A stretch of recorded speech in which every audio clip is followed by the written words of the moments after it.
Bien, gloire à Dieu. Amen. Ok, bien aimé, ce soir, je voulais juste faire une petite exhortation sur un sujet qui m'est venu à cœur cet après-midi. Voilà. Voilà, prenez place. C'est par rapport à le sens de la responsabilité. Amen. Mais je pense que tu devrais te mettre peut-être à gauche ou à droite. C'est le sens de la responsabilité. Amen. Vendredi, donc je reviens à vendredi, c'était ma dernière journée de travail. Et donc, il y a un responsable qui vient de notre service et qui me dit, mais tu sais, Jessie, voilà, c'est bien, etc. Mais quand on a des tâches qui sont mutualisées entre plusieurs services, voilà. Donc, on fait un roulement par semaine et donc on mutualise ces tâches pour que un peu tout le monde puisse s'y mettre, voilà. Et c'est vrai qu'il y a des plaintes parce que certains font les choses avec excellence, ils font les choses comme elles se doivent, et puis d'autres ne le font pas, voilà. Et donc certains se plaignent que la responsabilité et la charge de travail retombent sur eux, voilà. Alors que si les choses sont faites régulièrement et si les choses sont faites correctement, les tâches seront partagées équitablement, donc il n'y aura pas de souci. Et donc il m'encourageait, il m'exhortait à justement avoir cette attitude de travailler donc avec excellence pour ne pas que les charges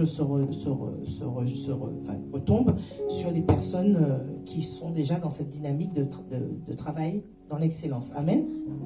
Je lui dis oui, tout à fait, c'est comme ça qu'on doit travailler. Voilà. Et donc, le Seigneur, ce matin, au travers d'une prophétie d'un serviteur de Dieu américain, c'est un prophète, il me rappelle cela, à quel point l'Église est responsable. Amen. À quel point nous, les chrétiens, nous sommes responsables de beaucoup de choses qui arrivent sur la terre. Amen. On se dit souvent, c'est le diable, c'est Satan, c'est l'ennemi, c'est l'autre, c'est la sirène des eaux, c'est le monde des ténèbres. Mais bien aimé, l'Église a le pouvoir de stopper et l'Église a le pouvoir de freiner beaucoup de choses qui sont préparées dans le monde spirituel bien longtemps à l'avance. Mais le problème, c'est que nous laissons la responsabilité à une certaine catégorie d'individus. Alléluia.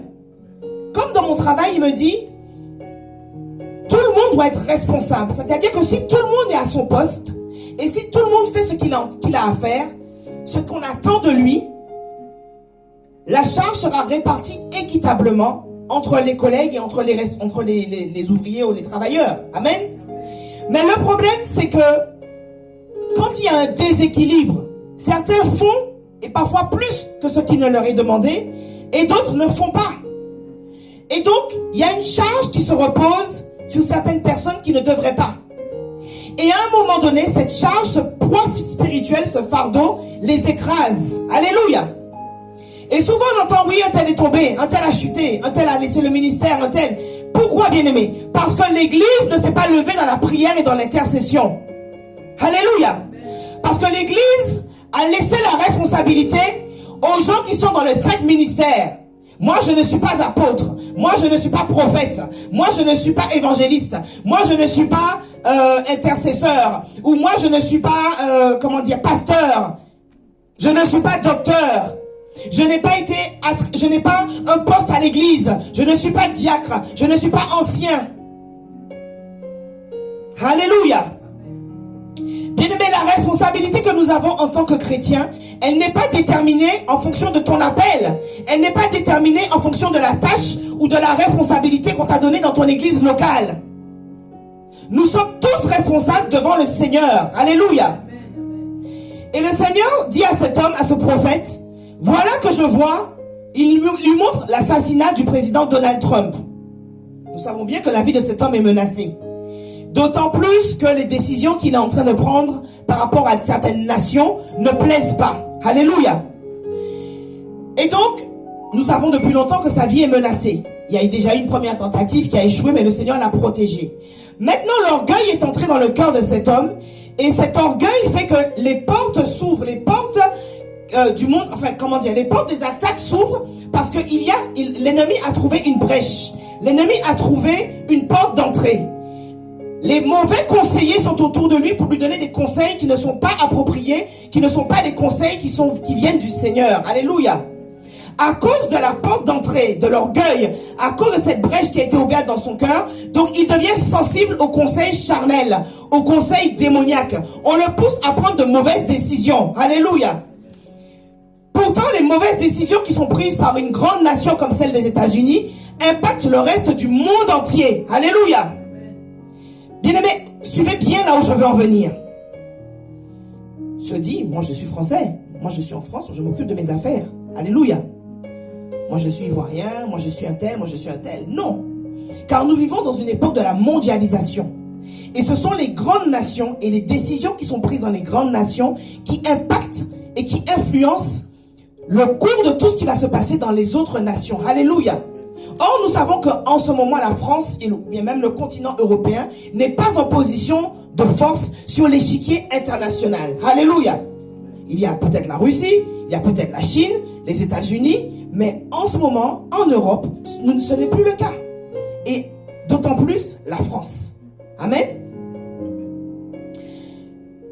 Donc, pour ceux qui s'intéressent un peu à la politique et qui écoutent un peu le journal, vous voyez bien comment les journalistes analysent la situation politique aujourd'hui. Il y a des crises un peu partout. Et tous les regards sont braqués vers qui? Vers les États-Unis d'Amérique. Alléluia.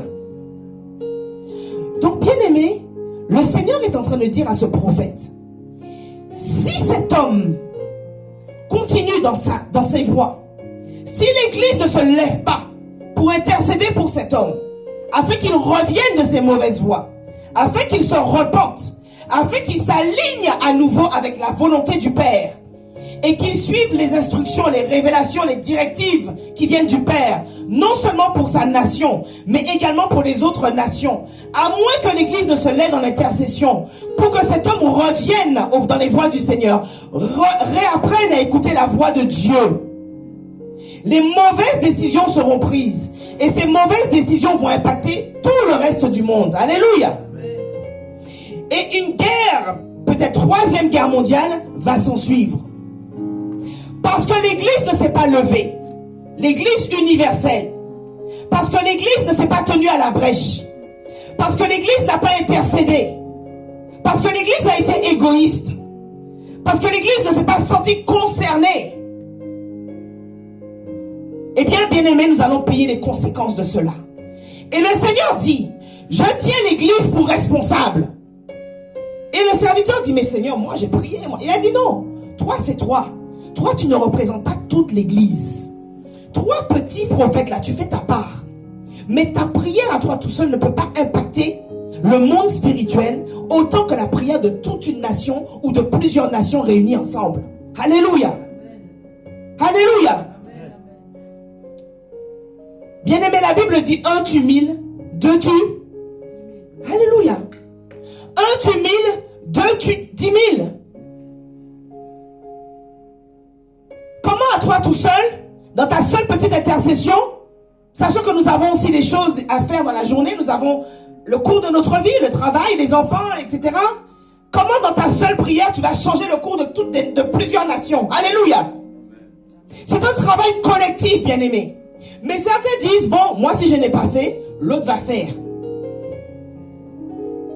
Donc la charge spirituelle, la pression spirituelle d'intercession pour les nations repose sur un petit nombre de personnes.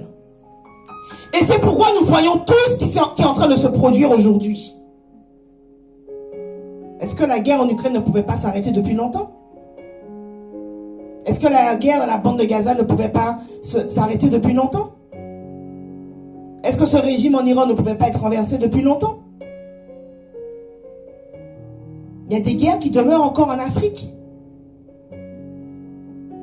Des guerres fratricides. Bien-aimé, qui se tient à la brèche? Qui se lève? Qui se tient à la brèche? On prie pour nos situations personnelles. On prie pour nos enfants, on prie pour nos maris, on prie pour notre travail, on prie pour notre santé, on prie pour nous-mêmes. Mais bien aimé, qui se tient à la brèche pour les nations? Qui se tient à la brèche pour les présidents? Ce sont des humains comme toi et moi. Ils ont une une pression inimaginable. Parce que l'ennemi veut les pousser à prendre des mauvaises décisions. Et c'est pourquoi, bien-aimés, le temps de l'Antéchrist est en train de s'accélérer. Il est en train de s'accélérer. Les mauvaises choses sont en train de s'accélérer parce que l'église n'est pas en train d'éteindre ce feu-là. Le sel de l'église a diminué, il n'est pas en train de détruire la pourriture. Le feu de l'église a diminué, il n'est pas en train de consumer les œuvres des ténèbres. Mais on entend des divisions par-ci, division d'église, division. C'est que ça chez les chrétiens. On n'entend pas ça chez les musulmans. On n'entend pas ça chez les musulmans, chez les juifs. C'est toujours chez les chrétiens. Pourtant, nous pensons détenir la vérité. Nous professons et nous déclarons que nous sommes nous détenons la vérité absolue. Parce que nous avons Jésus-Christ. Alléluia. Oui, c'est vrai. Mais nous avons faux sur beaucoup de points. Parce que nous n'avons pas l'unité. Et sans l'unité, bien-aimés, on ne peut rien faire. L'église primitive a été puissante parce qu'il y avait l'esprit d'unité. Il y avait un puissant esprit d'unité et d'amour. Il ne suffit pas de dire que j'ai la vérité. Je détiens la vérité. Mais dans la vérité, il y a les principes de la vérité. La vérité se décline sur plusieurs principes. Et si tu n'obéis pas à ces principes, ta vérité, elle va s'étioler. La vérité sur laquelle tu t'appuies, elle n'aura plus de fondement solide. Elle n'aura plus un socle solide. Parce que tu ne respectes pas les principes qui sont attachés à cette vérité. Alléluia. Bien-aimés, les chaises sont vides. On se dit, mais attends, mais le frère Augustin, il ne fait plus l'intercession, il ne fait plus l'évangélisation.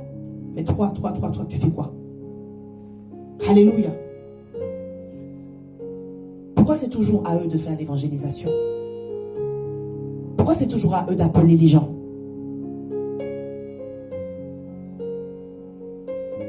Même toi qui me regardes sur les réseaux sociaux, tu as des amis, tu as des frères, tu as des connaissances qui ont besoin du Seigneur. Tu ne les appelles pas. Tu ne leur dis pas, j'ai une église. Allez là-bas. Ce sont toujours les mêmes. Ce sont toujours les mêmes. Comme ils ont l'habitude de faire, donc on compte toujours sur eux. Toi, tu fais quoi? Alléluia. Bien-aimé, il est temps que l'Église revête le sens des responsabilités.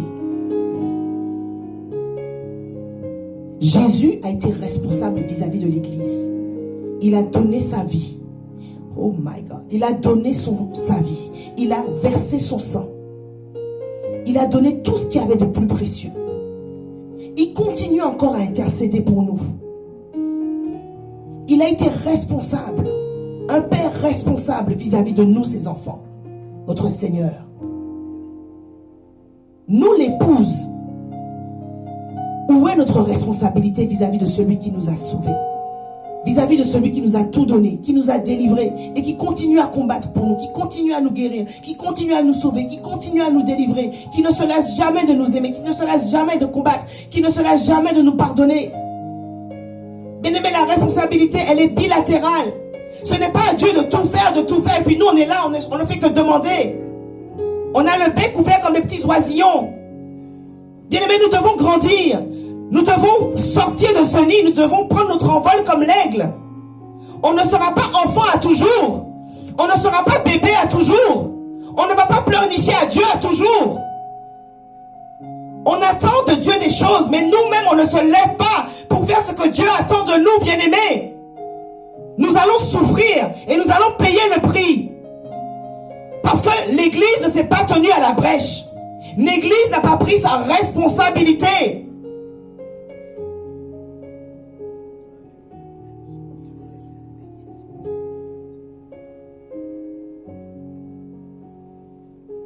Donc si c'est pas moi qui fais, l'autre va faire.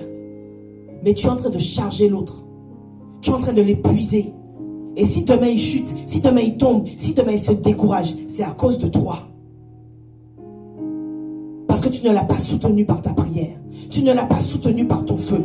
Tu ne l'as pas soutenu par tes offrandes. Tu ne l'as pas soutenu par des paroles d'encouragement. Tu ne l'as pas soutenu.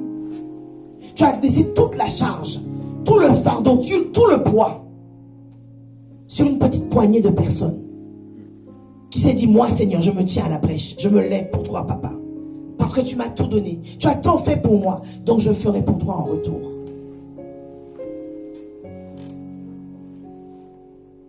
Bien-aimés, rétablissons l'équilibre. Ne soyons plus des gens égoïstes, égocentriques, qui ne pensons qu'à nos besoins, qu'à satisfaire nos besoins.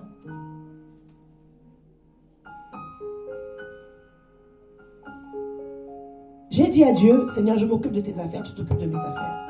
Il y a des sujets sur lesquels j'ai même plus envie de prier. J'ai fait ce deal et un jour il m'a montré en rêve. Tu me donnes ça, je te donne ça. Il y a des sujets sur lesquels j'ai plus le temps de prier. Seigneur, j'intercède, je prie, je fais ce que je dois faire. Et puis en retour, tu t'occupes de mes affaires. C'est tout, bien-aimé. Il y a des moments où on doit faire confiance à Dieu. Mettons-le à l'épreuve. Comme cette femme Anne qui a dit, Seigneur, si tu me donnes mon enfant, je te le donne pour ton service. Et Dieu l'a béni, il l'a multiplié. Il a comblé au-delà même de ses attentes et de ses espérances. Parce que Dieu a vu son intérêt dans la demande de cette femme.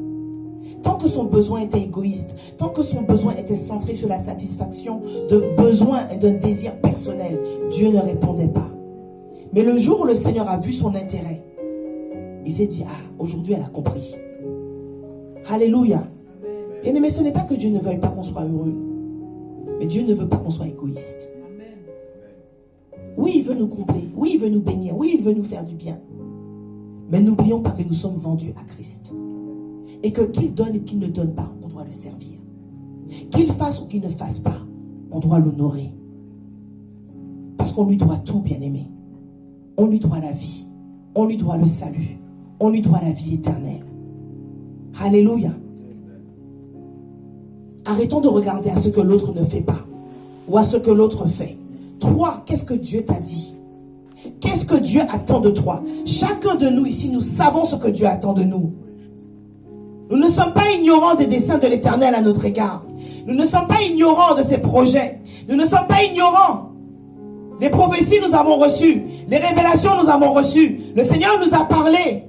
Alléluia. Nous savons, bien-aimés, ce que Dieu attend de nous.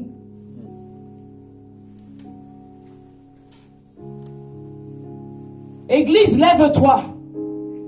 Ne laisse plus la charge sur les autres. Ne laisse plus la charge sur une petite poignée d'individus qui sont en train de s'essouffler. Ils sont en train de se fatiguer. Lève-toi dans la prière et dans l'intercession. Pas seulement pour tes propres besoins. Prie pour ce président. Prie pour ta nation. Prie pour les bien-aimés qui sont en train de mourir et d'aller en enfer. Prie pour tes responsables au travail. Prie, bien-aimé, même pour ceux que tu ne connais pas. Même ceux que tu n'aimes pas. Intercède. Prie constamment. Que ce feu de la prière ne s'éteigne jamais. Il n'y a pas d'heure pour prier, bien-aimé. On entend, oui, il y a telles heures, telles heures. Bien-aimé, tu pries à tout moment. La Bible dit prier sans cesse. Tu es dans ta voiture le matin, prie. Tu as une pause à midi, prends 10 minutes. Va prier. Même une prière de 10 minutes. Si tu es connecté avec le Saint-Esprit, le Seigneur va t'entendre. N'attendons pas toujours le moment favorable, le moment propice, quand j'aurai le temps, quand j'aurai fini. Tu n'auras jamais le temps, bien-aimé. L'ennemi va toujours t'occuper du matin au soir. Si tu prends la résolution, tu vas trouver le temps. Si ça devient une priorité pour toi, tu trouveras le temps. Alléluia. Prenons nos responsabilités, parce que l'Église sera tenue responsable pour les choses qu'on aurait pu arrêter par la prière, par la puissance de l'intercession collective, mais que nous n'avons pas fait. Et qui va souffrir, bien-aimé? Si ton président ici commence à prendre des mauvaises décisions, qui va souffrir? N'est-ce pas nous le peuple? N'est-ce pas toi et tes enfants? Alléluia. Eux prennent leurs décisions, mais eux ils sont bien, parce qu'ils savent comment naviguer. Alléluia. On ne parle que d'augmentation des impôts, augmentation des impôts, augmentation de ceci. Qui souffre? Toi tu es millionnaire?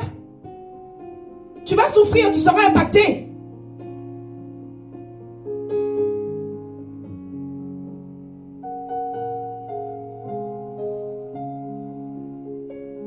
vous croyez qu'ils prennent tous les vaccins qu'ils nous prescrivent, qu'ils prescrivent à nos enfants?